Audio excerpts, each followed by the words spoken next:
Всем привет! Меня зовут Марина, и вы на канале Russian Language Club, канале о русском языке и все, что с ним связано.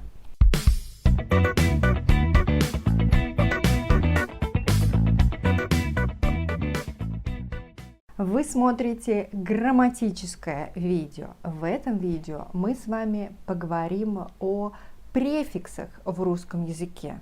А вы знаете, что русский язык флективный, что значит, что в русском языке есть флексии, суффиксы, приставки, окончания. И вот в этом видео мы поговорим про одну из флексий русского языка.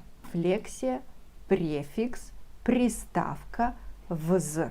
Хотя я, наверное, не права, потому что в этом видео мы будем говорить не только о приставке вз, но и о приставке вс или взо. Вообще это одна и та же приставка, просто она немного изменяется. Давайте расскажу, как же она изменяется. Перед гласными и звонкими согласными у нас будет вз. Например, взлететь, вздрогнуть, а здесь у нас звонкие согласные. Если у нас глухой согласный, то префикс трансформируется в вс. Скипеть, скричать, вспыхнуть и форма взо. Она может быть, если у нас основа начинается на «е», например, в глаголе «взойти», или в ситуациях, когда у нас несколько согласных вместе, например, взорвать, взорваться, взобраться. Обратите внимание, там у нас сразу несколько согласных в начале, поэтому мы добавляем «о», «взо». А теперь давайте посмотрим на значение, на функционал префикса «вз», «взо», «вс». В первую очередь это движение вверх. Взобраться, взойти, вскарабкаться, взмахнуть. Птица взмахнула крыльями и взлетела.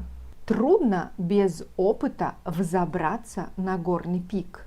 Следующее. Доведение до результата, до завершения. Вспахать, вскружить, вспомнить, вскрыть, вскипеть, взорваться.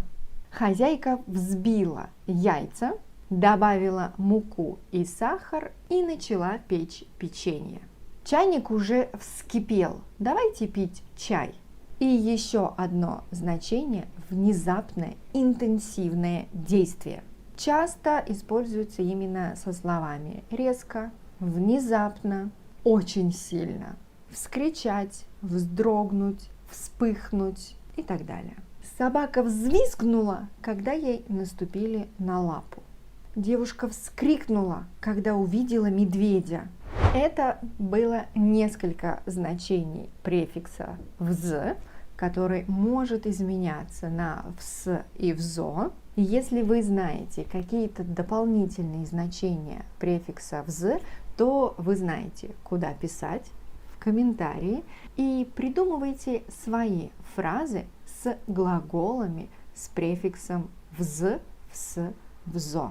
Это было видео на канале Russian Language Club. Подписывайтесь, чтобы не пропустить следующие важные видео о русском языке. И давайте дружить, общаться в социальных сетях. Пока-пока. До скорой встречи.